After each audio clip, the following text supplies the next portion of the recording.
Whenever we think of the clutchest moments throughout NBA history, first shots that come to mind are the ones hit by the biggest superstars. But what about the shots made by the role players? The shots that don't ever get the same love? Well, I've put together 10 of the clutchest shots hit by role players in the biggest moments, the NBA playoffs. Just remember, these are in no particular order, so let's see the clutchest NBA shots ever made by role players. Number 10. It was 1997 Game 4 versus the powerhouse Seattle Sonics. The Suns were down 3 with 4 seconds left when Rex Chapman hit a ridiculous falling away shot to tie the game and send it into OT. Despite the heroics of Rex Chapman with this game-tying shot and finishing with 22 points, the Suns did come up short in overtime and lose this game 122 to 115. They would eventually go on to lose this series in Game 5 as well. It was an incredible shot nonetheless in the series because the Suns were huge underdogs coming into this matchup. Number 9. This was easily one of the clutchest and toughest shots ever hit by a player. In 2004, the Lakers and Spurs matched up in the second round. It was all tied up entering Game 5, and we all know how important Game 5 is. With only 0.4 seconds left on the game clock, it seemed almost impossible for the Lakers to get a shot off. But if there's a will, there's a way. And Derek Fisher did the impossible by hitting this turnaround shot at the buzzer to give the Lakers the win, which ultimately helped lead them to win this series. After he made it, Fisher ran off the court as fast as he could along with the rest of the Lakers. They rushed into the locker room and literally stole Game 5 from the Spurs. Number 8. Celtics vs Pistons, 1987, Game 5. The Pistons are up by 1 with only a few seconds remaining.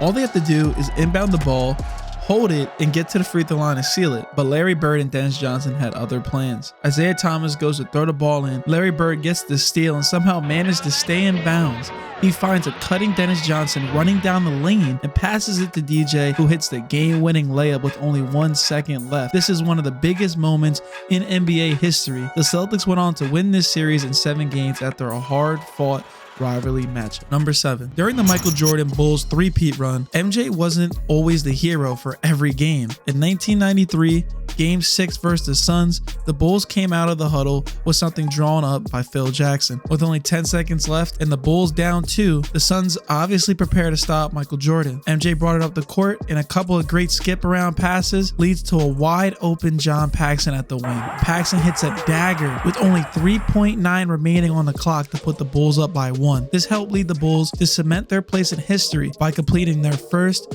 three-peat. If Paxson misses this shot, I really wonder if the Bulls still end up winning this series and MJ having that perfect 6-0 record. Something to think about, right? Number 6. Back in 2013, in the first round of the Eastern Conference, the Bulls took on the Nets. It was Game 4 and we saw Nate the Great Robinson take over. Not only did Nate drop 34 this game, but he also hit this insane one-legged floater from the top of the key to give the Bulls the lead with a little over 1 second left on the clock. He scored 34 off the bench in only 28 minutes of play. Now that's how you make the most of your time. Number 5. The 2011 finals are widely known as the finals where LeBron had his biggest blemish, his meltdown. But sometimes I don't think people look at how great everyone on the Mavs played as well, such as Jason Terry. The series was tied 2-2 going into Game 5, and the Jet had LeBron guarding him with only 40 seconds left, and the Mavs were up 4. A three-pointer here would essentially end the game. With LeBron right on Terry, the Jet rises up over LeBron and hits the dagger right in his face to add even more insult to injury for LeBron and the Heat in this series. This was easily one of the coldest shots by a role player we've ever seen. Jason Terry definitely rose up to the occasion in this series and helped the Mavs win the 2011 title. Number 4.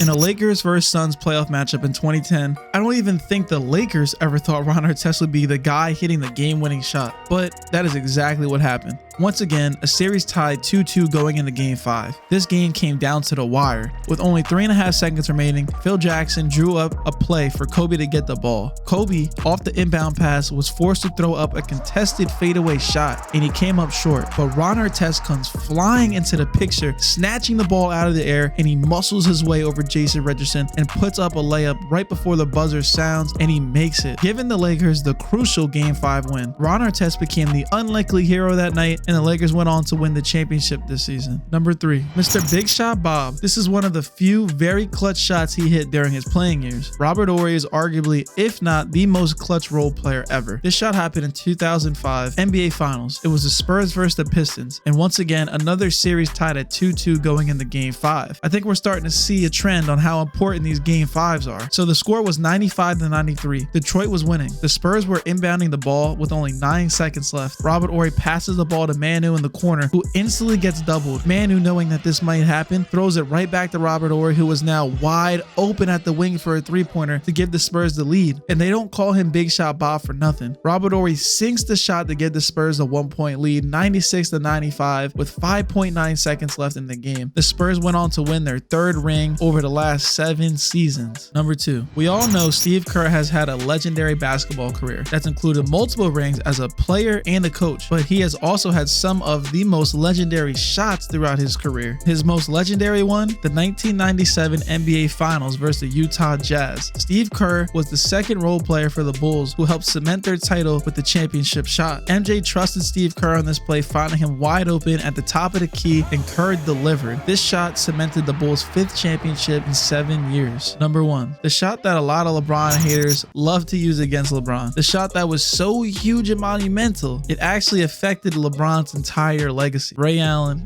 Game 6, 2013. We all know what happened. LeBron rallied the Heat back, scoring 18 in the 4th, but he missed the game-tying shot. Chris Bosh soars for the rebound, finds the previous greatest shooter of all time in the corner. No hesitation, Ray rises up and hits possibly the most clutch shot of the modern era. A shot that will live on in NBA history as one of the most clutch and controversial shots of all time. No matter how you view it, we can all agree that it was as clutch as it gets. So which shots did you find to be the most clutch? What shots did we leave out? Let us know down below. If you enjoyed the video and would like to see more in the future, drop a like and subscribe. Thank you all for watching. It's been the Hoopaholics, and if you're addicted to basketball, you'll be addicted to our channel. See you all in the next one.